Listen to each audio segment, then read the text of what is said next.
कल्पना कीजिए, आप दुनिया के सबसे अमीर इंसान बन जाएं। आपके पास पैसा हो, शोहरत हो, सफलता हो, लेकिन फिर भी रात को सोने से पहले एक खालीपन महसूस हो। एक सवाल जो भीतर से बार बार उठता हो, क्या बस यही जीवन है? आज करोड़ों लोग इसी सवाल के साथ जी रहे हैं। सोशल मीडिया पर मुस्कुराते हुए चेहरे, बड़ी बड़ी गाड़ियां, महंगे घर, लेकिन भीतर बेचैनी क्यों? क्योंकि इंसान केवल सफलता से संतुष्ट नहीं होता। उसे अर्थ चाहिए, उसे उद्देश्य चाहिए, उसे किसी ऐसी चीज की तलाश होती है जो कभी न टूटे। और ठीक इसी जगह भागवत गीता का नवा अध्याय शुरू होता है। हाँ दोस्तों, श्री कृष्ण अर्जुन से कहते हैं, अब मैं तुम्हें सबसे गुप्त ज्ञान बताने जा रहा हूँ। ध्यान दीजिए दोस्तों, गीता में पहले भी ज्ञान दिया गया है, कर्म योग बताया गया है, ध्यान योग बताया गया है, आत्मा का रहस्य बताया गया है। लेकिन अब श्री कृष्ण कहते हैं, यह उन सब में सबसे महान है। इसे राज विद्या कहा गया है, यानी ज्ञान का राजा और राजगृह रहस्यों का राजा। लेकिन प्रश्न है, आखिर यह रहस्य क्या है? क्या कोई कठिन साधना, कोई गुप्त मंत्र, कोई विशेष शक्ति? तो दोस्तों, इसका जवाब है नहीं। रहस्य इतना सरल है कि लोग उस पर विश्वास ही नहीं करते। हाँ दोस्तों, श्री कृष्ण कहते हैं, मैं हर जगह हूँ। क्या हूँ? मैं हर जगह हूँ, हर कण में हूँ, हर जीव में हूँ, हर श्वास में हूँ, हर अनुभव में हूँ। लेकिन फिर भी लोग मुझे खोज नहीं पाते।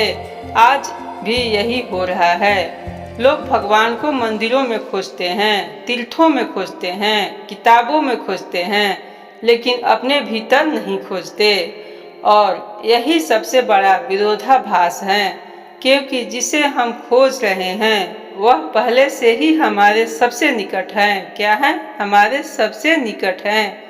दोस्तों, श्री कृष्ण कहते हैं, यह पूरा संसार मुझसे व्याप्त है। क्या है? यह पूरा संसार मुझसे व्याप्त है। जैसे हवा आकाश में रहती है, वैसे ही समस्त जीव परमात्मा में स्थित है। जरा सोचिए, समुद्र में उठती लहरें अलग दिखती हैं, लेकिन वास्तव में वे समुद्र से अलग नहीं हैं। वैसे ही हम स्वयं को अलग मानते हैं, लेकिन हमारा वास्तविक स्रोत वही परम चेतना है। क्या है? वही परम चेतना है। और यहीं से जीवन की सबसे बड़ी समस्या शुरू होती है। हम स्वयं को शरीर मान लेते हैं। क्या करते हैं? हम स्वयं को शरीर मान लेते हैं, नाम मान लेते हैं, पद मान लेते हैं, बैंक बैलेंस मान लेते हैं। और जब इनमें से कुछ भी बदलता है तो हम सब क्या होते हैं? टूट जाते हैं। हाँ दोस्तों, लेकिन श्री कृष्ण कहते हैं, तुम वह नहीं हो जो बदल रहा है। क्या हो? तुम वह नहीं हो जो बदल रहा है, तुम वह हो जो सब बदलते हुए देख रहा है। यही अध्याय का पहला संदेश है दोस्तों। जब श्री कृष्ण संसार की सबसे बड़ी बीमारी बताते हैं, हाँ दोस्तों, संसार की सबसे बड़ी बीमारी बताते हैं दोस्तों, क्या है? मोह। मोह का अर्थ केवल किसी व्यक्ति से लगाव नहीं है। मोह का अर्थ है अस्थायी चीजों को अस्थायी समझ लेना। आज लोग सोचते हैं, अगर मुझे यह नौकरी मिल जाए तो मैं बहुत खुश हो जाऊंगा, अगर मुझे यह घर मिल जाए तो मैं संतुष्ट हो जाऊंगा, अगर मुझे यह व्यक्ति मिल जाए तो मेरी जिंदगी पूरी हो जाएगी। लेकिन जब वह चीज मिल जाती है तो कुछ समय बाद फिर खालीपन लौट आता है। यह सच है ना दोस्तों? क्या होता है? फिर खालीपन लौट आता है। दोस्तों, आखिर क्यों? क्योंकि संसार बदलने वाली चीजों से बना है, और बदलने वाली चीज कभी अस्थायी संतोष नहीं दे सकती। फिर श्री कृष्ण दो प्रकार के लोगों का वर्णन करते हैं। हाँ दोस्तों, पहले वे लोग जो केवल इच्छाओं के पीछे भागते हैं, जो पूजा भी करते हैं लेकिन किसी लाभ के लिए, जो भक्ति भी करते हैं लेकिन बदले में कुछ चाहते हैं। और दूसरे वे लोग जो प्रेम से भगवान को याद करते हैं। क्या करते हैं? जो प्रेम से भगवान को याद करते हैं, जिन्हें भगवान साधन नहीं बल्कि लक्ष्य लगते हैं। यही अध्याय का सबसे प्रसिद्ध श्लोक आता है। हाँ दोस्तों, यही अध्याय का सबसे प्रसिद्ध श्लोक आता है। श्री कृष्ण कहते हैं, जो मनुष्य निरंतर मेरा स्मरण करता है उसका योगक्षेम मैं स्वयं वाहन करता हूँ। हाँ दोस्तों, सोचिए, पूरा गीता में शायद ही कोई वचन इतना आश्वस्त करने वाला हो। दोस्तों, श्री कृष्ण कहते हैं, अगर तुम सच्चे मन से मेरे हो जाओ, क्या हो जाओ, मेरे हो जाओ, तो तुम्हारी आवश्यकताओं की चिंता मैं करूँगा। इसका अर्थ यह नहीं कि प्रयास करना बंद कर दो। प्रयास करो लेकिन भय मत पालो, कर्म करो लेकिन चिंता मत पालो। यही आधुनिक जीवन की सबसे बड़ी आवश्यकता है दोस्तों। आज लोग काम से नहीं थकते, चिंता से नहीं थकते, जिम्मेदारियों से नहीं टूटते, भविष्य के डर से टूटते हैं। और श्री कृष्ण कहते हैं, जहाँ विश्वास है वहाँ भय कम होता है। फिर आता है वह श्लोक जो इस अध्याय का हृदय है।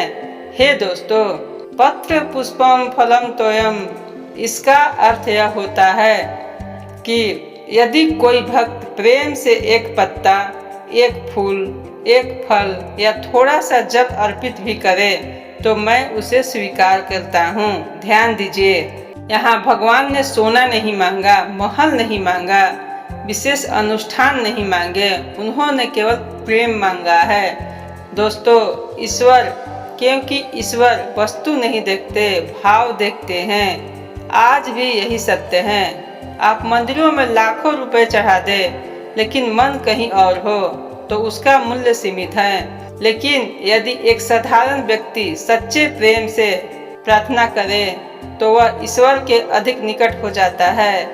और फिर श्री कृष्ण वह वाक्य कहते हैं, हाँ दोस्तों, जो पूरी मानवता के लिए आशा का संदेश है। न मे भक्तः परयष्टि, यानी मेरा भक्त कभी नष्ट नहीं होता। क्या होता? मेरा भक्त कभी नष्ट नहीं होता। सोचिए, कितना अद्भुत वचन है, कितना अद्भुत वचन है। दुनिया आपको छोड़ सकती है, लोग आपका साथ छोड़ सकते हैं, परिस्थितियां बदल सकती है, लेकिन भगवान कहते हैं, जो सच्चे मन से मेरे ओर आता है मैं उसे कभी नहीं छोड़ता। क्या करता? मैं उसे कभी नहीं छोड़ता। और इससे भी आगे श्री कृष्ण कहते हैं, दोस्तों, यदि कोई अत्यंत दुराचारी व्यक्ति भी पूरे मन से मेरे ओर मुड़ जाए तो उसे साधु समझना चाहिए। क्यों?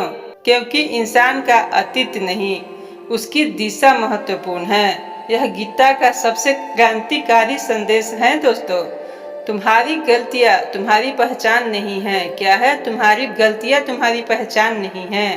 तुम्हारी वर्तमान दिशा तुम्हारी पहचान है। यदि तुम आज बदलने का निर्णय लेते हो तो भविष्य बदल सकता है। क्या हो सकता है? भविष्य बदल सकता है। यही कारण है कि अध्याय 9 केवल धर्म ग्रंथ नहीं है दोस्तों, यह आशा का अध्याय है, यह प्रेम का अध्याय है, यह विश्वास का अध्याय है। और अंत में श्री कृष्ण पूरी गीता का सार एक श्लोक में दे देते हैं। हाँ दोस्तों, वे कहते हैं, मुझे याद करो, मेरे भक्त बनो, मुझे प्रणाम करो और अपना जीवन मुझे समर्पित कर दो। बस इतना ही। यही राज विद्या है, यही राजगुरु हैं और शायद यही वह सत्य है जिसकी खोज में इंसान जन्मों से भटक रहा है। क्योंकि अंततः जीवन का उद्देश्य केवल सफल होना नहीं, जीवन का उद्देश्य है अपने स्रोत को पहचानना। क्या करना? अपने स्रोत को पहचानना, उस परम प्रेम को पहचानना जो हमेशा से हमारे भीतर मौजूद है। हाँ दोस्तों, कहाँ मौजूद है? हमारे भीतर मौजूद है और हम बाहर ढूंढते चलते हैं। जय श्री कृष्ण। दोस्तों, अगर यह वीडियो आप लोगों को अच्छी लगी हो तो प्लीज़ लाइक और सब्सक्राइब जरूर करें और कमेंट में जय श्री कृष्ण जरूर लिखें। तो चलिए फिर मिलेंगे अगले अध्याय में। तब तक आप अपना ध्यान रखें।